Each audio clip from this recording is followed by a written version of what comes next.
সবাইকে নীলষষ্ঠীর অনেক অনেক শুভেচ্ছা। আজ চলে আসলাম নতুন একটি মিনি ব্লগ নিয়ে। আর সকালবেলায় কিন্তু মা নিরামিষ রান্না করছে। এখানে কিন্তু বড়া ভাজছে, ডালের বড়া। আর এখান দিয়ে কপ করে কিন্তু একটা তুলে নিলাম। আমার কিন্তু শুধু ভাজা ভাল লাগে কিন্তু ডালের বড়ার, সত্যিকারের। আর তারপর দেখো এখন 9:40 বাজার, এখনও পর্যন্ত ঘুমাচ্ছে।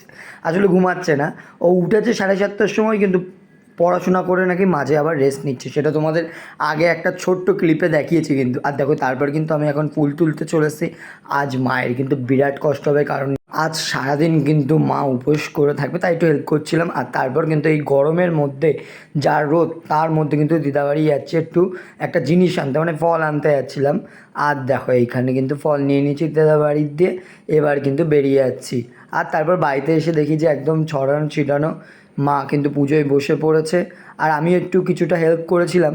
আর তারপর কিন্তু এখন খেতে বসে গেছে। আজকের মেনু তো একদম নিরামিষ ছিল, এবং কালকেও কিন্তু নিরামিষ। পরপর 3 দিন কিন্তু আমাদের বাড়িতে নিরামিষ হচ্ছে। তো আর কি করা যাবে, নিরামিষ খেতে হবে, তো আমার কোনো প্রবলেম নেই। আর তারপর দেখো এখানে ভিডিও তুলতে পারিনি, নীল ষষ্ঠী পুজো হচ্ছে কিন্তু আমাদের মন্দিরে।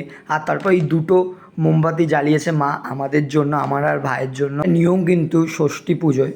দেখো তারপর কিন্তু সাবু খেতে বসে গেছি। তো আজকের ভিডিওটা কেমন লাগলো কমেন্ট করে জানিও। টাটা।